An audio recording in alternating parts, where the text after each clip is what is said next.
내렸더라고요. 저는 비 오는 날을 굉장히 좋아합니다. 네, 비 오는 날을 굉장히 좋아해요. 요즘 기대하고 있는 데가 있는데요. 장마가 시작이 되고 제가 이렇게 창가에 딱 앉아 있는 겁니다. 그리고 창가에 막 그 빗방울이 막 칠 거예요, 그죠? 그리고 감자를 갈아서 감자전을 부쳐서 거기서 그거 먹는 게 요즘 제가 기대하는 거예요. 왜냐하면 제가 예전에 좋아했던 게 뭐냐면 예전에 살던 집이 2층 집이었는데요. 2층 집에 창문이 굉장히 컸어요. 네, 제 방은 아예 다 통창이었었거든요. 그럼 거기서 이렇게 비 오는 날 막 창문을 막 때리는 소리가 들리고요. 그리고 어머니 권사님께서 밑에서 이 감자전을 딱 갖다 주시면 그 창가에서 이렇게 앉아가지고 이렇게 그 감자전을 먹었던 때가 늘 너무너무 행복했던 기억이 나요. 아주 소소한 행복이죠. 그러면서 제 오늘 마음에 그 막 기쁜 마음을 딱 가지고 오는데 갑자기 제 마음 가운데 빈들의 마른 불같이 시들은 나의 영혼, 주님의 허락한 성령 간절히 기다리고 그리고 부어주시는 은혜가 생각이 나는 거예요. 여러분, 오늘 제가 이 시간 선포하겠습니다. 한번 믿음으로 크게 반응해 주십시오. 오늘 여러분의 삶 가운데 거룩한 성령의 임재가 그리고 메마른 영혼들이 새롭게 살아나는 은혜가 임할 줄로 믿습니다. 아멘. 여러분, 우리가 그 마음을 가지고 가는 거예요. 왜냐하면 오늘 이 성경에는요, 성경의 역사상 이 본문을 이렇게 기록할 때, 한 3번 정도 좀 이렇게 어려운 표현을 쓸 때가 있는데요. 그 첫 번째가 뭐냐면 이 아말렉이라는 사람에 대해서 쓸 때 굉장히 좀 어려운 단어를 씁니다. 자, 우리가 잠시 후에 나누겠지만 이 아말렉 사람들은 누구냐 하면 이스라엘 백성들이 출애굽을 할 때 이스라엘을 공격했던 백성들이에요. 그래서 하나님께서 진멸하라 라고 말했던 백성이 아말렉이거든요. 근데 그때 진멸이라는 단어인데 굉장히 조금은 어렵고 힘들게 했던 사람에 대한 단어가 나옵니다. 그리고 이스라엘 백성들이 원망해요.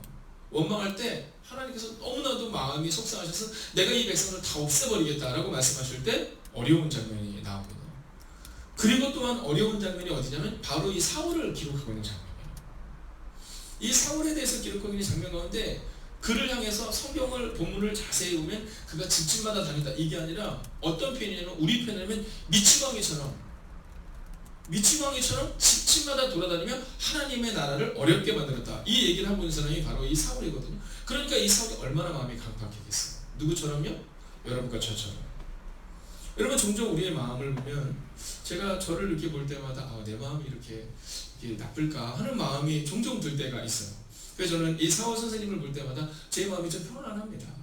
왜냐하면 제 마음 가운데 막 그런 부족한 마음이 들 때 그래 사울 선생님도 변화됐는데 뭐 이런 마음이 들거든요. 오늘 사울이 그 정도로 날카롭고 그리고 하나님 나라에 있어서 정말 있어서는 안 될 사람이었다라는 겁니다. 근데 그가 변하는 장면이 기록되고 있는 거예요. 예수님이 임하시자 성령이 그에게 허락하시자 그러자 그때부터 그의 삶 가운데 정말 메말랐던 영혼이 살아나는 것을 기록하고 있어요. 자, 그런데 이 사울이 돌아오지 못했던 이유는요, 그가 의지했던 것이 너무 많았기 때문입니다. 우리는 종종 어떤 분들을 보면 어제도 이제 사모님께 연락이 왔는데 간암이셨나요? 강북 삼성병원이죠. 네, 이 간 쪽에 이 문제가 있어서 이제 정말로 병원에서는 이 치료 자체가 에어컨을 좀 켜주셔도 괜찮을 것 같아요. 저 너무 더워요. 네, 좋습니다. 자, 그래서 그곳에 있는 병원을 제가 신발 갔는데요. 이제 생명의 위협을 느끼는 정도가 아니라 이제 병원에서는 어렵다라는 그런 평가를 내린 거죠. 근데 그분을 신방했을 때 제가 얼마나 감사했는지 몰라요. 왜냐하면 그분이 저한테 이런 감사를 표하는 거예요. 목사님, 가족들이 저한테 오랫동안 전도했습니다. 근데 제가 받아들이지 않았습니다. 근데 제가 이 병을 통하여서 하나님을 더 깊이, 하나님을 처음 영접하게 되는 은혜가 임했다라는 거예요.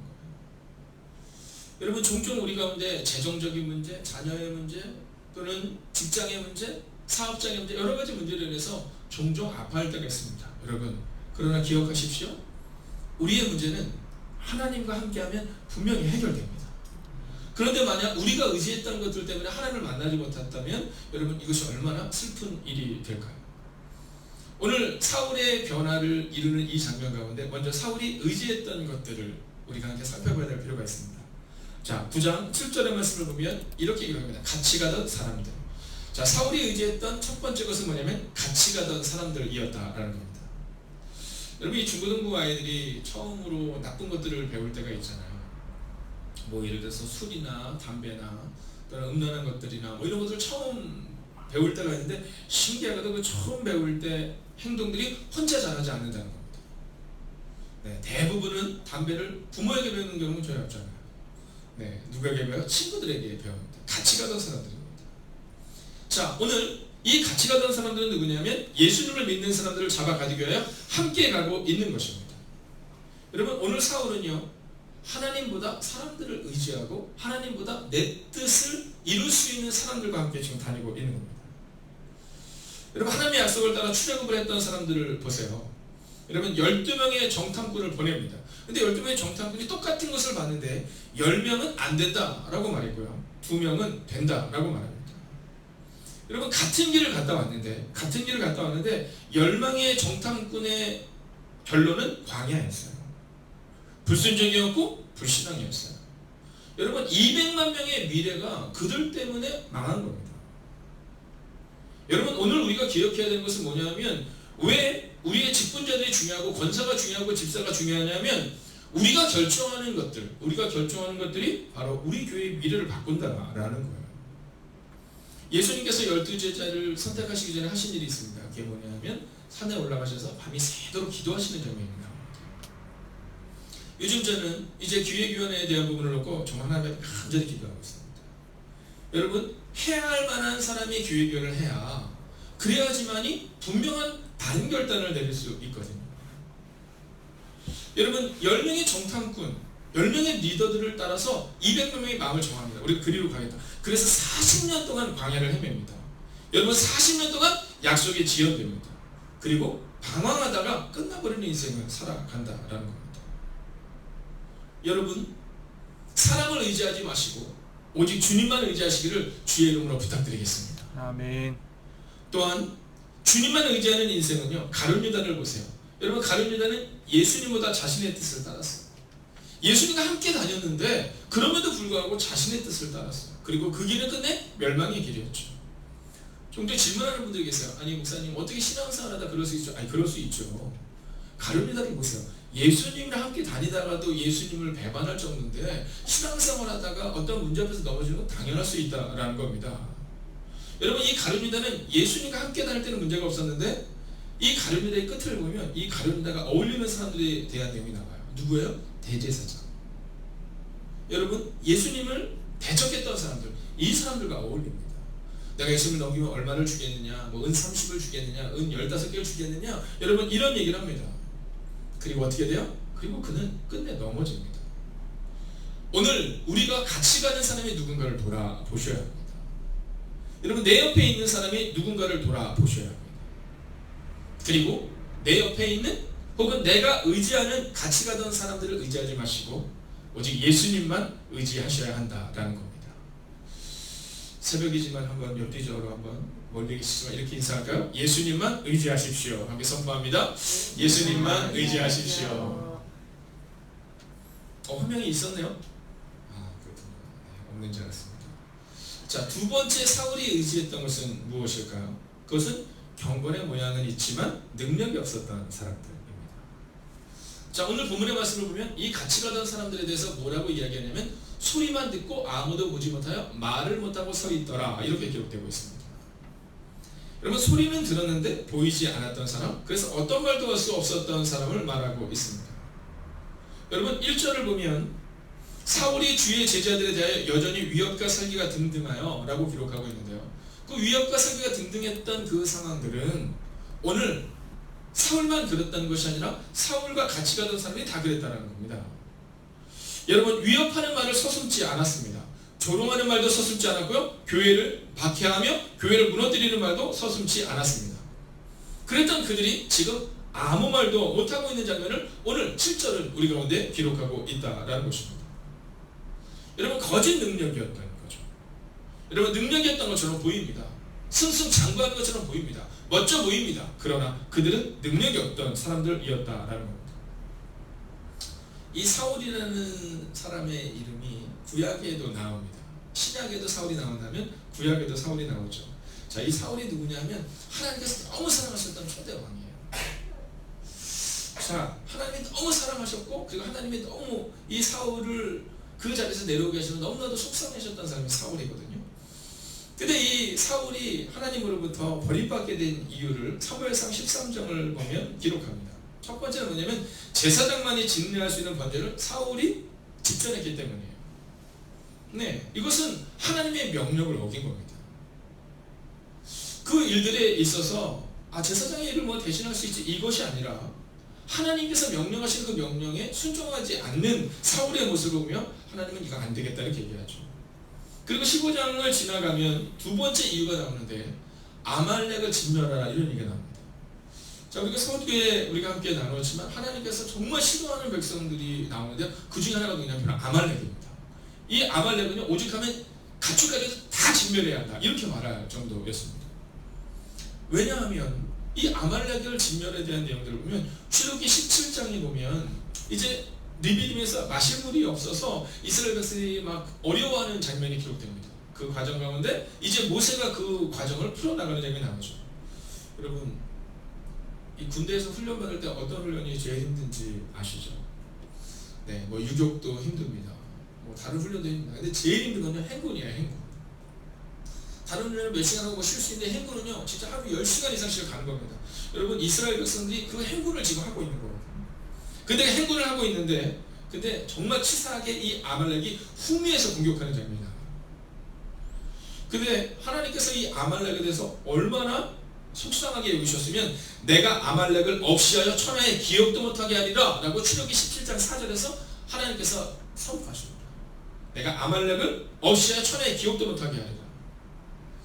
여러분, 그리고 나서 이제 사울 왕 때 아말렉을 공격하는데 그때 하나님의 이 얘기를, 하나님의 약속을 기억하시면서 내가 아말렉을 진멸하여 없이 할지니 다 진멸하라 이렇게 말합니다.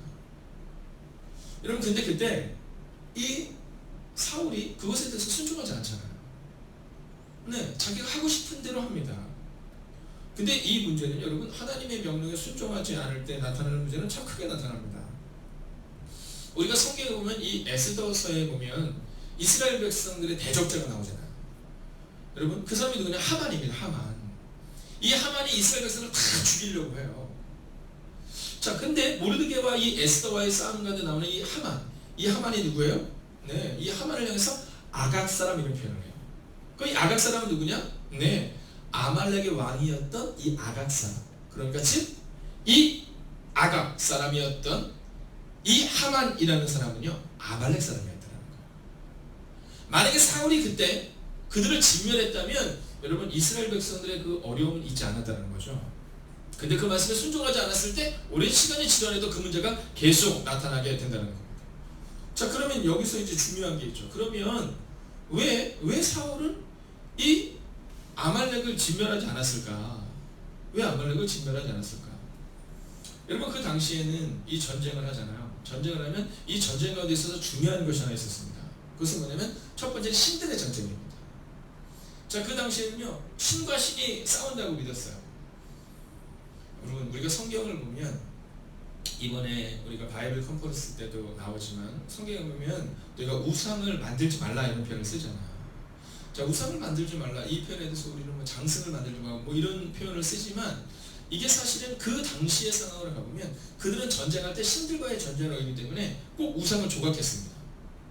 그리고 왜 옛날 영화들을 보면, 로마나 이런 영화들을 보면 왜 그들이 그 장막 안에서 뭔가 앞에서 이렇게 막 절하고 이런 장면이 나오잖아요. 여러분, 그 당시에는 누구나 전쟁을 가면 바로 그 우상을 가지고 나가는 겁니다. 오죽하면 전쟁을 가는데 우상을 가지고 나가지 않았다 그러면 회군합니다. 다시 돌려서 그걸 가지고 나갈 정도였어요. 이 우상을 만들지 말라라는 거였습니다. 자, 그래서 그 당시에는 신들의 전쟁이었습니다. 그렇기 때문에 하나님께서 이 아말렉을 진멸하는 것은 당연히 하나님의 승리로 나타나는 것이었습니다. 그리고 두 번째는 뭐냐면 경제의 전쟁이었습니다. 자, 그 얘기는 뭐냐면 전쟁을 갔다 오잖아요. 그럼 이렇게 되는 겁니다. 만약에 우리 주익 집사님이 이제 대표가 돼서 왕이 돼서 전쟁을 나갈 때 막 주민들도 따라가고 막 준서도 따라가고 따라간 겁니다. 근데 그 전쟁을 왕이 이겼어요. 그러면 왕이었던 이 주익 집사님이 어떻게 하시냐 하면 이기고 나서 거기서 빼앗은 탈취물들을 나눠주는 겁니다. 그래야지만 그 다음 전쟁에도 함께 할 수 있는 거죠.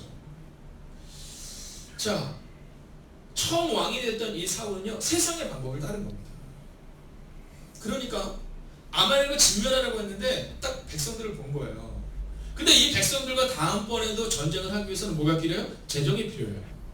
그래서 하나님께 예배하기 위해서 그 재정을 남기는 것이 아니라 그 재정을 이스라엘 백성들, 즉 전쟁에 참여했던 사람에게 나눠주기 위해서 그 전쟁에 참여하기 위하여 다음번 전쟁을 위해서 그는 아말렉을 진멸하지 않은 겁니다. 자, 문제가 뭡니까? 예, 같이 가던 사람들의 마음을 흡족하게 하기 위하여 하나님의 명령을 순종하지 않았다는 겁니다. 그래서 성경은 종종 우리 가운데 내가 하나님을 좋게 하랴, 하나님을 좋게 하랴 라는 말씀을 묵상하라고 말하고 있다라는 것입니다. 사랑하시는 여러분, 저는 오늘 여러분에게 믿음으로 선포합니다. 오늘 사도행전 9장 7절의 말씀을 보며 같이 가던 사람들 혹은 경건의 모양은 있지만 능력이 없는 사람들을 의지하는 인생이 아니라 오직 예수님만 의지해야 한다라는 겁니다. 그리고 오늘 이 사건을 통해 사울은 드디어 같이 가던 사람들이 아니라 하나님만, 그리고 예수님만, 그리고 성령님과 동행하는 삶을 살게 됩니다. 사랑하신 여러분, 오늘 이 새벽 믿음으로 선포합니다. 그리고 오늘 이 새벽 각자의 자리에서 흩어져서 말씀을 듣는 모든 행보일각관교에 속한 성도들에게도 선포합니다. 이제는 능력이 없는, 경건의 모양은 있지만 능력이 없는 같이 가던 사람들이 아니라 오늘 사울처럼 예수님을 인격적으로 만나고 그리고 예수님만 의지하는 그 한 사람이 되시기를 주의 이름으로 축원하겠습니다. 아멘. 기도하겠습니다.